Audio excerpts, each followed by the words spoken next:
Докторе, добар ден. Како сте? Добар ден, добро. Еве, утрински. Джентлмен, на што ве асоцира тој збор? Да.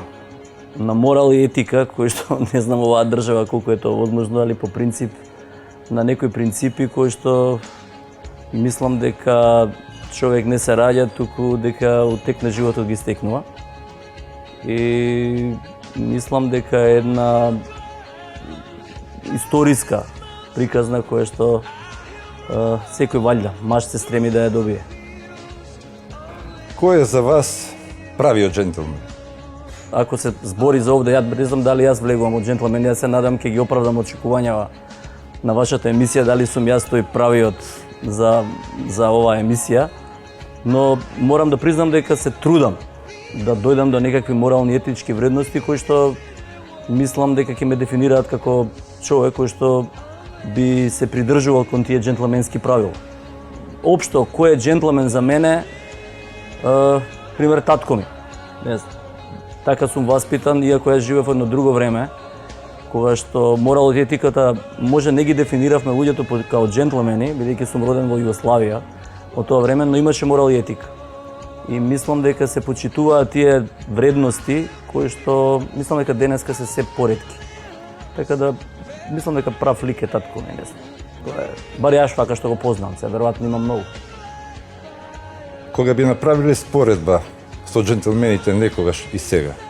Јако што нешто што имам и читано, джентлменското спаѓа во некоја категорија на луѓе кои што се највисокиот сталеж во државата. Дали во оваа држава луѓето со највисокиот сталеж и најбогатите или како да ги дефинирам, се мерилото за тоа што треба биде джентлмен, не верувам.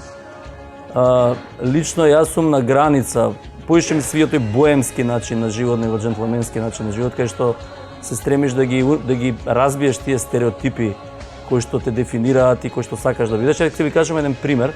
Со малиот, со син ми Виктор, шетаме на водно. И бар така сум васпитан, кога шеташ на водно, кога ќе се разминеш со некој од друга страна. Добар ден, здраво, како сте, нешто ќе кажеш. Да, нормално. Сега се осеќаш као да си од друга планета. Му викам добар ден, здраво, ме гледаат чудно. Си викаш, одеднашка престануваш и ти да викаш и се претопуваш од таа раја, од која што одеднашка било сосема другчи си васпитан. Така да еден груп пример колку е тоа све изместено и кои се уствари ликовите кои што треба тебе да ти представуваат урнек како треба да изгледа джентлмен во оваа држава. Мислам дека джентлменството е во нашава држава на многу ниско ниво, по мене. 2018 година се случи изборот за маж на годината. Ја добивте наградата за маж со најголем придонес во општеството, но и титулата за најдобар маж на годината. Ја очекувавте ли таа награда? Тоа беше, ја во неколку наврати веќе сум го кажал, тоа беше навистина интересен настан. Ми се јави од Фрајде МК и на телефон беше знамено попладне и викаат Цуциковски, ве избравме, викаат, избрани сте во сам награда за придонес кон општеството. Викам, фала ви многу, све окей, преубав настан. Окей, во текот на мојава кариера сум направил пуно работи за такви придонес, да кажем, еве, за кон општеството. И на крај беше навистина онака шокантно. Ми маж на годината го избираме докато си го, онака баш бев шокиран, искрено кажано. Така да им благодарам на целата екипа кој што и комисијата кој што гласаа за мене, така да навистина еден преубав настан. Што представува тоа признание за вас? Па признанието, како што ја напоменав, значи све нешто што е собрано овие години, ја на шалата во неколку наврати го имам кажано с татко ми кога зборев, кој ми каже, викам тато, избрале, за маж на годината. И ја татко ми вика, да не треба да се соблакаш. Ја викам, валја не треба да се соблакам, викам, валја не е таков настанов. Викам, сигурно не би добил награда маж на година, треба да се соблечам. Али тоа е мала шала, али целиот принцип е веројатно тоа све за овие 25 години кои што се трудам и влегувам во некои големи системски проекти, навистина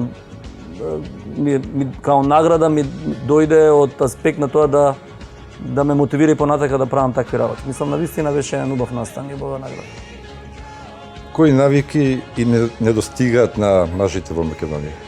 Да ви кажам искрено, ја мислам дека начинот на кој што се развиваат сите овие држави од посткомунистичкиот период направи една комплетна деструкција како треба да изгледа правиот маж, како треба. Се изгуби вредноста на фамилијата, се изгуби тие баш тоа што го напомена на почеток, тие морално-етички норми и така натак. Имаат, бидејќи предавам и на правен факултет, еден од пријателиве таму пишуваат некоја книга и го објаснуваат овој тип на морал и етика нарушени во општеството, во стручно го имаат објаснето. Дека смета дека периодот на цивилизацијата поминал некои 3 фази. И мислам дека таа четврта фаза сега фали. Значи почетокот го сметате еден грчки период, кога Аристотел, Архимед влегува науката во цивилизацијата, па доаѓа еден римски период кога блудот настанува, морал, етика е на најниско ниво, секој со секого. Да, третата фаза доаѓа црквата како регулатор на морално-етичките вредности. Црквата тој период забегува со екстремниот начин на согледување, да сега таков механизам кој што може да го заштити, да заштита таа морал етика, се губи. Овои социјални медиуми, овие од типот на Facebook, Instagram, значи тоа све многу лесно. Мислам дека фали еден механизам кој што ќе стави некаков ред во повторно да го стабилизира, да се врати таа морал и етика, бидејќи мислам дека сега е навистина на многу ниско ниво тоа.